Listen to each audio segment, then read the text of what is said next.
Winter brings the feeling of nesting or hunkering down. It also means the picking up of a piece or two of handicrafts. The oven works overtime for those holiday family favorites, and knitters dash to their local yarn stores to squeeze in one more scarf or a pair of socks for that last-minute gift. As you are crafting away, Barmaids continues to handcraft yummy goodness for your skin. Barmaids handcrafts their products with natural skin-loving oils and butters, everything your skin needs to keep it soft and moisturized, and nothing it doesn't. Since you are likely to use your hands more during the holiday season, let Lolo keep them moisturized.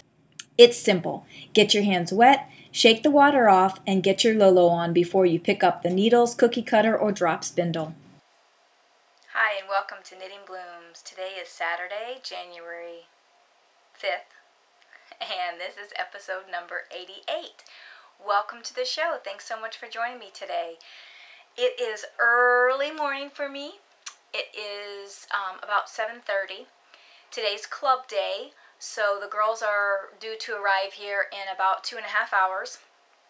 And I just decided I was up early, I worked out, and I just decided that I still have a little bit of time, so I'm going to go ahead and record the episode so I don't have to feel rushed to get the girls out of here this afternoon. We can hang out and knit as long as we like, and I can still get up an episode by tomorrow morning. So that's what I'm doing. So we're going to get through this, and I might even have time to record the tutorial, which I haven't recorded yet. I haven't decided which tutorial I'm going to do yet. I probably will prepare for both and then do one, and I don't know which. It's either going to be weaving in the ends or hand-painted yarn, so you'll be surprised when the tutorial segment comes up. I'll be surprised. So, like I said, it's early, so usually I'm pretty good in the morning. This morning I'm a little tired. I got up about 4:30, which didn't really mean to get up at 4:30. The cats like to wake me up, and then if I'm awake I might as well just get up. So I got up and I worked out this morning, and I've had a shower and breakfast, and now I'm sitting down to record, and then I'll be knitting for the rest of the afternoon. So it was kind of good that I got in a workout this morning, because I'll be sitting for the rest of the day, and that will be no movement. Also, for today's show, I'm not showing you any WIPS.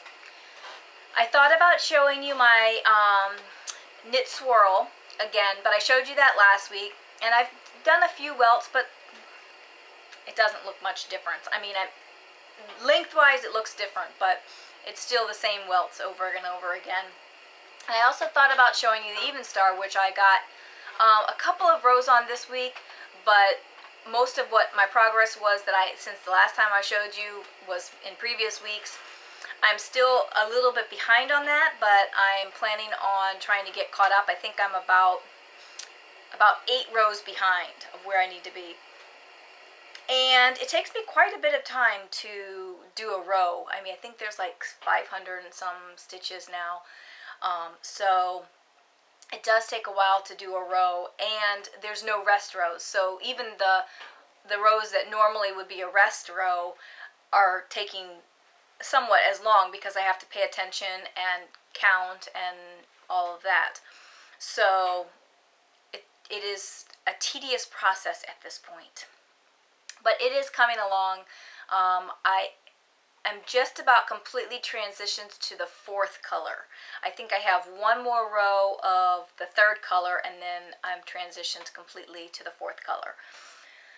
So that's coming along, and that's really the only other WIPs that I've worked on this week, is my Even Star and my knit swirl. I don't think I worked on anything else. And when I realized that I wasn't going to have one of those finished this week, I decided to work up some quick projects so that I would have some finished objects to show you, because the WIPs were, there was nothing fancy to show you this week. So I ended up whipping up a quick preemie hat, I have done a few of these already. I'm starting a new batch, and I'm going to keep the old batch for whenever I hear about somebody collecting preemie hats and I have them all ready to go. Cody is on my lap if you see me do anything weird. He's sitting here. He's being a little needy this morning. Yes. Anyway, so I whipped up a preemie hat. Those don't take very long at all. They take a couple hours. So it's a quick project to just whip out and have a finished object, and instant gratification. That's kind of what's nice about it, is it's instant gratification. And then I also made up another hat for Mama's Boys. And actually, Angela is going to come to my house today, so maybe I can just give them to her. I have 2 finished right now, and she can donate them when she donates. Or I can just mail them, it doesn't matter. So I have another,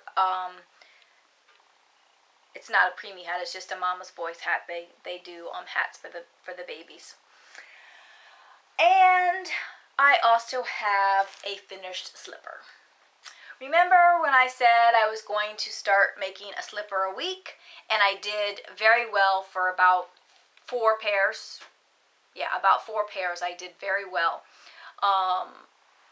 And then I kind of stalled out. It kind of got boring. Even though I was only doing 1 slipper a week and I wasn't trying to push myself, I felt like I wasn't making enough progress on my other projects. So I just decided that I wasn't going to work on it anymore, and this one sat for a long time. So I just finished this one up.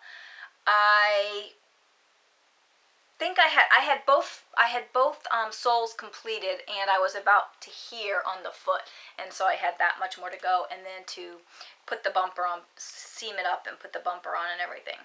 So that was pretty quick.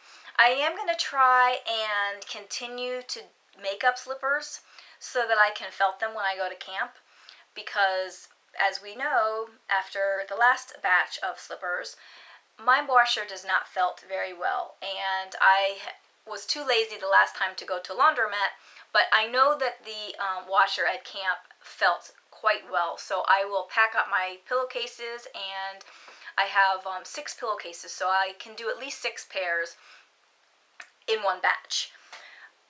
I don't think I'm going to have more than 6 pairs completed by April, but we'll see. So there's the first one. I'm going to try and continue, maybe not 1 a week, but we'll see how it goes. I'd like to get a few pairs completed by April. Spinning this week. Well, my spinning, the only thing I really worked on was my alpaca. And I really didn't get too much progress done on it. I finished up the second third that I mentioned last week that I wanted to finish up. And I did start the third third on New Year's Day. So that got started. Why are you biting me? So that got started on New Year's Day, but I didn't really make too much progress with it. I like the fiber, I like how it's turning out, but I'm not real thrilled with the roving part of it, because roving, there's pieces that are not, in a combed top, all the fibers are going in the same direction. In a roving, you don't have all the fibers going in the same direction. And for the most part, I would say this is pretty close to combed top, but there are still parts of it that are not going in the same direction. So it's those parts that I have to really pay attention to and make sure that there's no clumps and bumps in the single as it goes through. And it's taken a little bit longer than I had expected, because I had hoped to have it completed by now. But my main goal is to get it completed by knit-topia, because it will be up for auction at knit-topia. So, because this is the fiber that I got at the alpaca farm last year at knit-topia. So I think it's going to be beautiful, beautiful yarn. The only reason that I'm going to be giving it away or auctioning it off is because I have a shawl already in that same exact color in a similar type of yarn. And really, do I need another shawl in the similar color and a similar type of yarn? No. So, I don't know. I guess I was thinking when I bought it that it was cool that I, you know, could see the animal that it came from and that sort. But somebody will love to have it. So I'm gonna put it up for auction. So that's all I've really been spinning. I did do a little bit of spinning on the Winding, I think it's Winding Wool Creek. I think that's what it is. On the e-spinner at work. I did very little of that this week. I just have been working on other things. I have started contacting vendors again for donations, and that has taken up a lot of time this week. Plus, I've been wanting to work on my knitting projects because they haven't been getting any love. So that's about all the spinning that I have for you this week. And nothing really to show you because the alpaca's on the wheel and the e-spinner's still at work. So, sorry about that. We also have a Barmaids winner this week. And have I told you how much I like Barmaids? This week my experience with Barmaids is that even when you get lazy and you don't use your Lolo bar every day, one application brings you right back up. This week, or basically over the holiday, I just got lazy and I didn't use my Lolo bar for probably 2 weeks. And my skin was so dry. I mean, it was flaking off everywhere. And you know, you take off a shirt and you just see the dead skin. And I thought, why am I doing this to myself? Why am I torturing myself with dry skin when I have the perfect product to help me with it? So that next day, after I got out of the shower, I applied my Lolo bar, and even that evening when I got ready to go to bed, my skin was just silky smooth and soft and not dry. What do you know? One application. I mean, with lotions, you have to apply multiple times and continue to apply all of the time.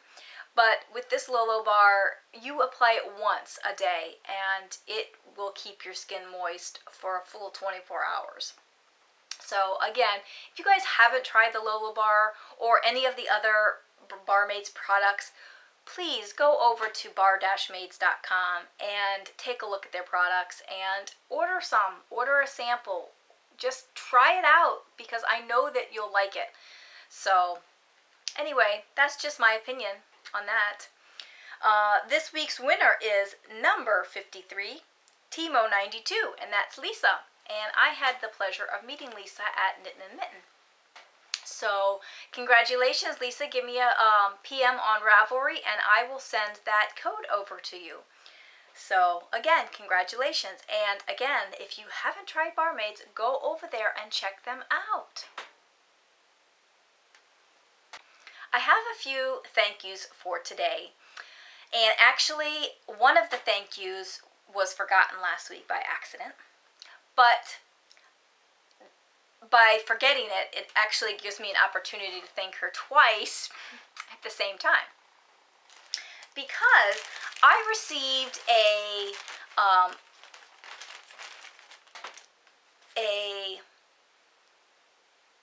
wrap. Took me a second there. A wrap on Christmas Day from SS Burke.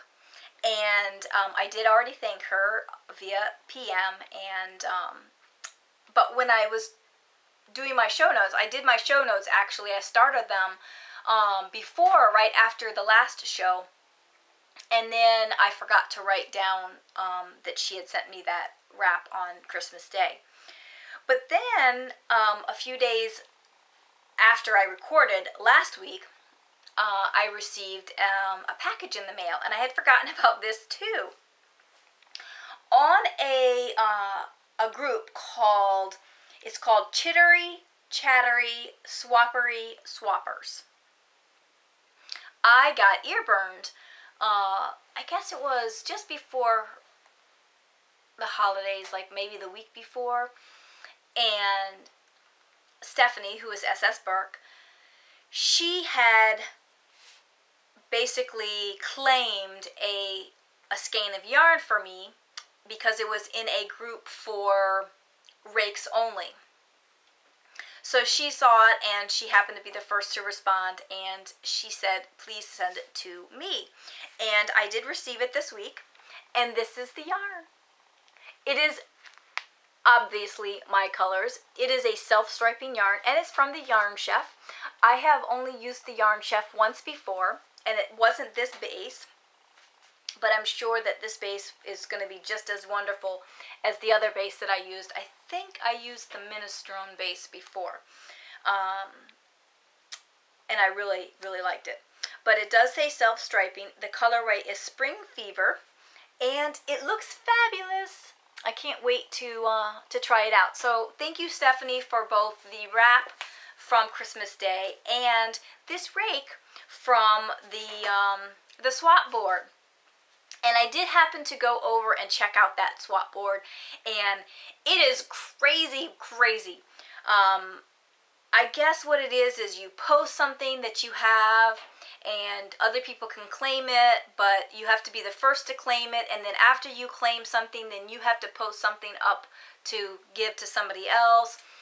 But in this particular thread that was this was gifted to me was for rakes only, which meant that it wasn't going to be sent to you, it was going to be sent to somebody else. You were saying send it to somebody else.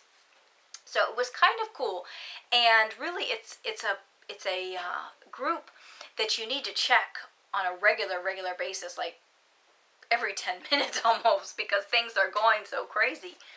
So I haven't had a chance to check out more of that group, but hopefully in the future I will be able to jump in there and join along with the swapping. But this is what I received as my little rake gift from Stephanie. So again, thank you so much for that. I so appreciate you thinking about me, both for the wrap pattern and the yarn rake. I also received another wrap this week from Crazy Maria, and she sent me the Rosaline shawl, and I don't have it on my iPad again. I don't really download the patterns to my iPad until I actually knit them, because it's going to take up space, and I have so many patterns that I can just, when I'm ready to start working with that particular pattern, then I can just download it at that time. So I don't have that pattern to show you, but when I start to work on a pattern that was gifted to me, I will definitely show you again, or show it to you and mention who gifted it to me.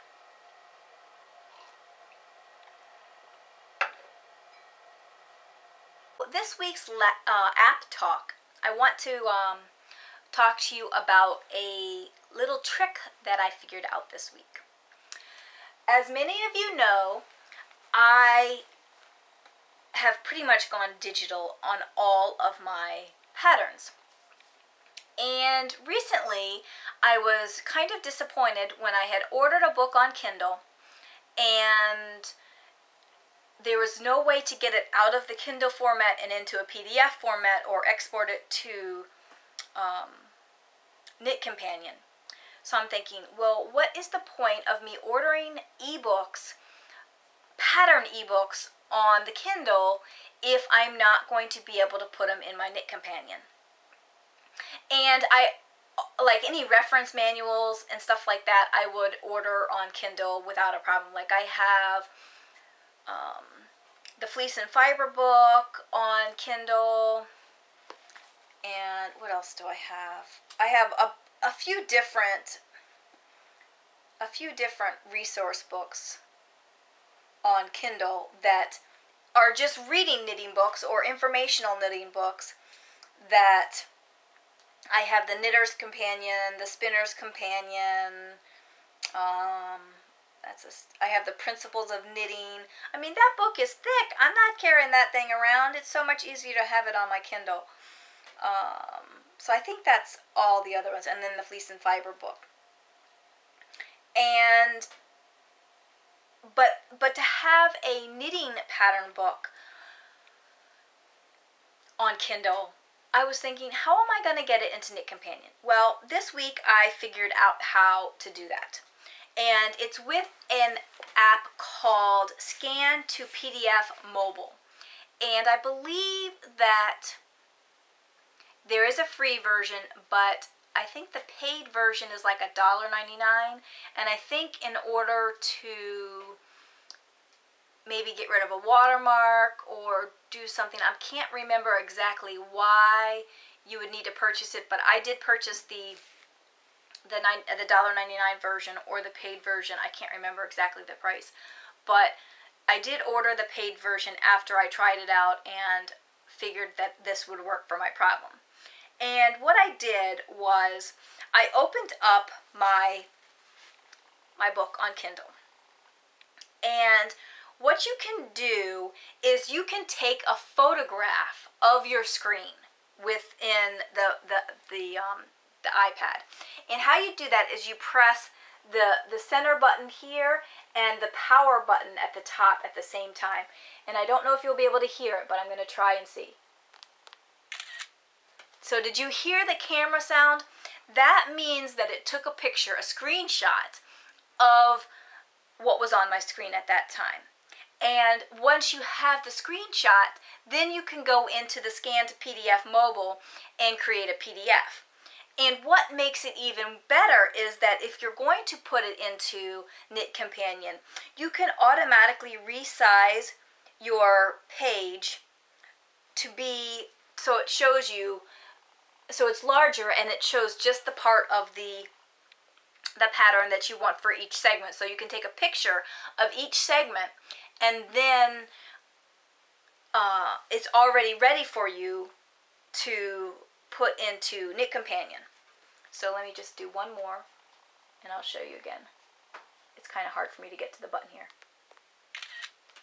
So now I have to warn you that the image quality, once you put it into the PDF export and then you put it into Knit Companion, is not as crisp and clear as it would be if it were a straight PDF, but it's definitely better than not being able to get it in there at all. So once you have your photographs in your photo stream or your photo, whatever it is on the iPad, photo library, then you can go into the app called, and I'm going to show it to you here. It's called Scan to Mobile, and it's this one right here. Hopefully you can see that icon well enough. It's called Scan to PDF Mobile. And this screen will come up. It's just a blank screen, and then you click the Create PDF, and then you have options down here. You can either take a picture with the camera, or you can go to your gallery. And we're going to go to the gallery, and I'm going to go to the camera roll, and then I'm going to choose the one I want. And if you have multiple pictures, then just go ahead and choose the next one. I'm just going to choose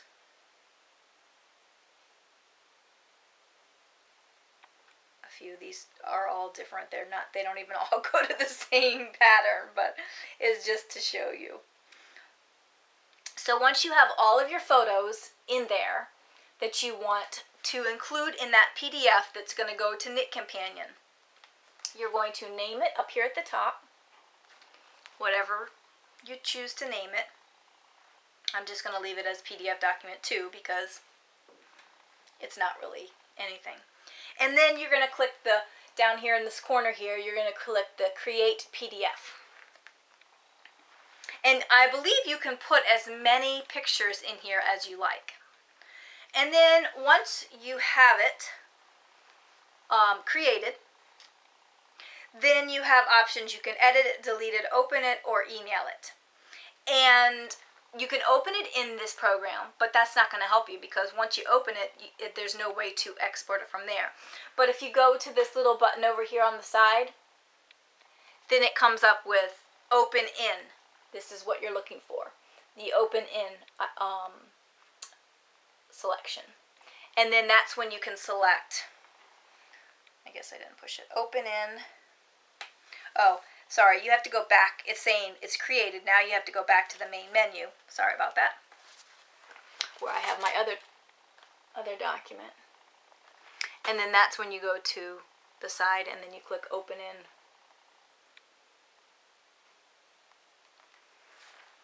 I should just do it facing me.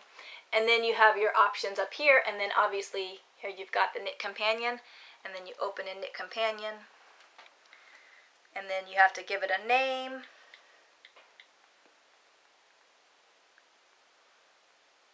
And then when you want to create your piece, all of your pictures are right in there. And then you create your piece. You select whatever page it is that you need to select, and then you have all of your pattern in Knit Companion. So I am so glad that I found that because I was really discouraged that I was going to be buying books on Kindle because I prefer Kindle, although I don't mind a PDF. Like I think when you order from Interweave Direct, it comes as a PDF and then you can import that PDF into the Kindle app if you so choose. So, but once it's in Kindle, if you don't save that PDF somewhere else and then be able to export it from there, then you can't get it. But what's nice about having it in Kindle is then you just open it up and take the picture, because really when you import, if you import a PDF, a book PDF into Knit Companion, you're importing all of the pages and you might only need 6 pages at that point for the project that you're working on. So I was really excited to find that little tip this week. I don't know how I even thought about it, but I was just doing something this week and I must have taken a picture of something else, and then I was looking at a Kindle book, and then it kind of came to me, and then I searched out a way to be able to import the pictures, because I know some of the other PDF, I think PDF Expert, I don't think you can import pictures into that. I didn't do too extensive of a search, but the little bit that I did do, I couldn't figure out how to import to that program, but I was easily able to find this other one. In fact, I downloaded this program and another program, but I liked the way that this program worked better. And again, I did test it out. I got the free version first to make sure that it was something that I wanted, and then I decided to go ahead and splurge for the $1.99 and buy the full version. So, hope that helps you out with your Kindle ebooks as well. Okay, so here is where I will import or input the tutorial, whichever I decide to do, because I haven't recorded it yet. More than likely, it will be the weaving in the ends tutorial, and then the yarn dyeing, I'm going to do hand-painted yarns, will probably be next week. But here it is, and I hope you enjoy whatever it is. And today I'm going to show you a few different ways of weaving in the ends. And I can tell you that there are some official ways of weaving in the ends, and however you want to do them. In my personal opinion, there's no wrong way to weave in your ends, just like there's no wrong way to knit. If you like the way the finished product looks, then that's all that matters. However, I will tell you that there are no knots in knitting. So you never want to knot the two ends together, because those knots will not last over time. You always want to just leave a tail and then weave it in afterwards. So I'm going to show you 2 ways that I do it in stockinette. This is stockinette here, and then also the same 2 ways, but just so you can see how it looks in garter stitch as well. And I decide how I'm going to weave in my ends pretty much based on my mood. It just depends on, you know, what project I'm working on and how concerned I am with how the ends being woven look, and just basically how patient I am, or I guess, I don't know. I just weave in my ends differently just about every time. So I'm going to show you the first way, which I believe is probably the most correct way, but I don't always do it. It just depends on my mood, like I said. So first of all, here's where you can see the hole where the two ends meet. And what we're going to do is we're going to follow the line of the stitches, and you're going to start by sticking your needle in where the other yarn came out. So you're going to put it in there like that. And sometimes I will just follow this stitch around. Other times I will make it go back the way it came. I think that leaves a little bit more bulk that way, so typically I will just follow the stitch. And what you're going to do is you're just going to follow the stitches as if you were doing like a duplicate stitch. So you'll look to see where this yarn went, and you go up into that stitch there, and then you'll follow it around, and then you're going to come down through this one, and then down through this one. And then you'll follow it around. You see the stitch here that comes around. Actually, I probably should have done two different colors, but I didn't think about that. And then you follow it around, and then you follow it around. You're just doing a duplicate stitch here, and you're just following your stitches. Okay, and then you see where it's going. It's coming around and going back up. And this lays very nicely on the back side. In most cases, you can't even notice that there is duplicate stitching here. And on the front, it looks the same because those stitches lay flat against the back of those other stitches. And you just keep going.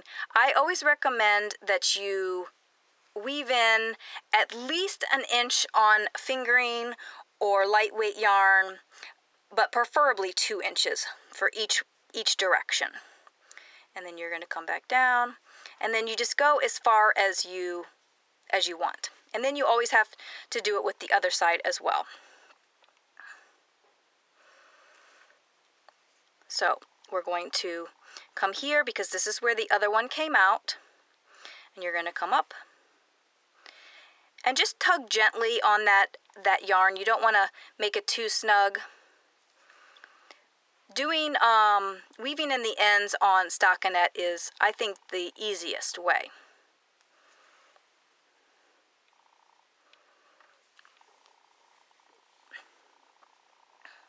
Again, you're just going to follow it around, see where that yarn is going, and then you're going to follow it up.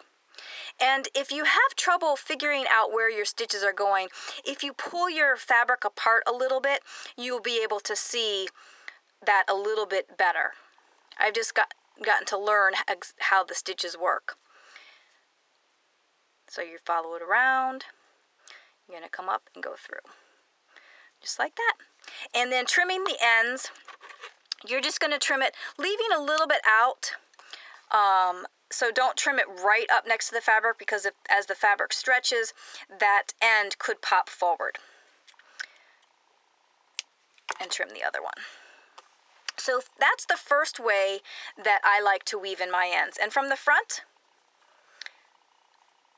you can really barely see. And if you block it afterwards, it does look, you can see a little bit of a pucker there, but if you block it after you weave in your ends, and even if I move it around a bit, you can't really see it. Okay, so the second way that I sometimes weave in my ends is pretty much if I'm kind of lazy, or if it's a stitch pattern that is difficult to follow. Sometimes different stitch patterns are hard to follow through, but you can do it this way. So you're still going to take your yarn in where the other yarn has come out, because you need to close up that hole, okay? And then I will sometimes just weave it straight up. Like I'll put my yarn in here. I'll skip this one here, this purl stitch here, or it's not really a purl stitch, and I'll skip it and I'll go up like this and go up at an angle. So you're skipping the one directly next to it and going up to the next row. So you kind of have a diagonal effect going on like that. And again, you can't really see that from the front, but sometimes if your fabric is a little looser, you will be able to see that more than you'll be able to see this one down here. And then sometimes I will also do it straight across the line. So again, you're going to follow your stitch around from where it was and put it in that to close that gap. And then sometimes I will just go back and forth like this, doing the same thing as going up at an angle, but just following the row. So I came up here. Instead of going down in the stitch directly next to it, I'm going to go down here. So it's always on that same row that comes across. Just like that. And again, it just depends on my mood and how lazy I want to be. So there you've got straight across, this is up at an angle, and this is woven in as like a duplicate stitch. And if you look at the front, it pretty much looks like you don't know where those ends are. And I'm going to show you the same thing with garter stitch. Garter stitch is a little bit different, only because of how it looks from this side. You have to really pay attention to where your stitches are going.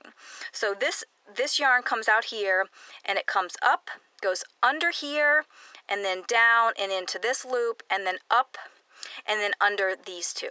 So again, we're going to start by putting go into the stitch where the other one came out, and we're going to follow it up. So we see that it comes up here, it goes under these two, and then it comes down into that one, and then it comes up, and then it goes under these two, and then it comes down. And again, this is just duplicate stitch. Comes around and up, and then it comes up and under these two. And I'm not really pulling that too tight. Again, around and up and under those. And again, you're going to want to weave it in a good distance. I'll go ahead and do this side the same way with a duplicate stitch. You're going to come around and up there. And what you want to be sure of is that you're following this row. You don't want to accidentally come up into this row. Now, if you do that, that's okay, as long as you just continue to follow that row across. But you want to make sure that you're following the right yarn. So we're going to come through here, and then down back there, and then follow it around. Garter stitch is a little bit harder because you have more steps. And then through. And then back down where you came from. And then around. And back through. Just like that. Sorry, I bumped the camera. And again, even on the wrong side, it's very difficult to see where those duplicate stitches are. And on the right side, almost non-existent. And the same thing goes with garter stitch and going up at an angle or off down to the side. although you're going to see it more on a garter stitch. When you're doing garter stitch and it's going to be for a blanket or something, I highly recommend the duplicate stitch because you can almost not see that stitch at all. And if I had pulled those stitches a little bit tighter, you really wouldn't be able to see it. But you're always going to start by going into that stitch where the other yarn is coming out, because you have to close that gap. If you started, oops, hang on, I just went through the wrong hole. I was trying to show you that gap again. Okay, so here's your gap. You actually have a hole there because those two stitches are pulling apart. Now if you started going this way with this yarn, that hole would stay there. So you want to make sure that you are closing that gap. So again, you're going to come in where the yarn is going out. That's your first step with every method. And then if you're going to go up at an angle, you're going to come up here and then go up to here. You see I'm on the second row down, and then you're going to come up to here and up to here. So it's coming up at an angle as you come up. And then you just pull it. And again, if you're going to do this method, you're going to want to go a further distance away, because if it pulls, if you only go an inch away, and it happens to pull out, you're done for. And also, the heavier weight the yarn, the further you want to go, because the stitches aren't as big. So a lighter weight, like a fingering weight, you could probably get away with an inch, but with a worsted like this is, you probably want to go at least 2 inches. So again, when we start this side, we're going to come over and around. We're going to come in there. And same thing, this looks very similar to what we had down here. We're just going to go weave it back and forth across the same row. And again, you will be able to see the diagonal and the same row weaving in a little bit more than you will with the duplicate stitch, but on the front, you can't really tell. So those are the ways that I weave in my ends. Now, when I do an end that is on this is a cast on edge. Again, it just depends on my mood. Sometimes I will try and follow the stitches, but most of the time, as long as the end, you can't tell where the end is, that's all that really matters. So sometimes, let me see if I don't want to go in the wrong spot and then take out a stitch. So just find a place where you can start, where you're not going to undo your stitches. And then sometimes I will just go back and forth along this edge like this, because nobody is going to be looking that closely at your ends being woven in. You just want to make the garment look polished, and you don't want people to be seeing a lot of ends. So I will just weave it across like that. Sometimes I will, actually I'll show you the other way I do it on the cast off edge, because it's a little easier to see. So you can't really see that. If I trim this edge or trim this yarn and then let it pop back in, actually I trimmed it a little bit too much and it popped too far. Let's try again. And let it pop back to the back. It's fine. And sometimes I will go up to the second row and weave it in, just so that I don't have a little edge like that popping out at the bottom of my sweater. So let's look at the top now. This is where the cast off edge is. And you will see that it looks like this is just a regular cast off, and it looks like a chain. And so what I will do here is I will sometimes run my stitch underneath the chain on each one, like this. So I'm going through under both loops of the chain, and then just weaving back and forth. Now again, I don't know if these are the official way to do it. Now if you're doing like a master knitters class or something where you're going to be graded on your ends being woven, I highly recommend that you research weaving in the ends a little bit more. These are just ways that I like to weave my ends in, and you don't see them, so that is the main thing. So, and that's how I will weave them in at the top of, say, a sock or anything else that is cast on like that. And again, I could trim that down a little bit more, but I think it'll pop back in there. So there you go. That's how I weave my ends in, and I hope this tutorial helps you figure out how you're going to weave your ends in. Again, this is the back side, so you can see a little bit of thickness here where I did the duplicate stitch. You can see here where I've gone up at an angle, and you can see a little bit here where I have gone across the row. And again, here is where the duplicate stitch is, but you can't really see it all that well. Here is across the row, and here is up diagonal. And if I flip it over, right here, coming down this way, is where the diagonal is, and then right about here is where it's coming across the row, and right here, this row here, is where I have duplicate stitch. And if you look real close, you can see the two stitches. There's one here, and then there's the second one behind it. But again, it doesn't really show up that much. And then let's look down here. This is where we're coming up at an angle about right there, and right here is where we're coming across the row, and then right down here is where we have the duplicate stitch.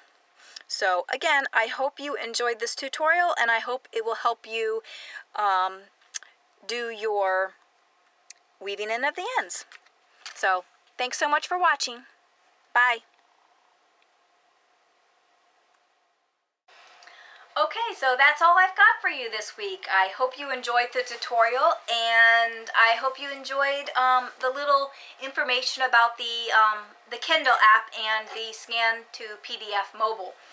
And not a whole lot of knitting to show you this week, other than a couple of those quick projects that I did. So I'm sorry about that, but hopefully in the coming weeks we'll be seeing more progress on both the even star and the knit swirl, and possibly the knit swirl might be done in the next few weeks, I'm hoping. So, and then I'm looking at starting another sweater, but I don't want to start it until I finish the knit swirl. And I have 2 pairs of socks on the needles that I would like to get finished up before I start any more socks. Still in that cleanup phase of having too many things on the needles at one time. Oh, I did work on the preemie blanket this week as well. In fact, I think that's upstairs. I was working on it while I was watching TV with Steve the other night. And that might be done next week. So I'll be able to get that off to the 3 Stitches girls. So that's all I've got for you this week. I am going to be enjoying my day with the girls at Knit Club, and I will talk to you next week. So bye for now.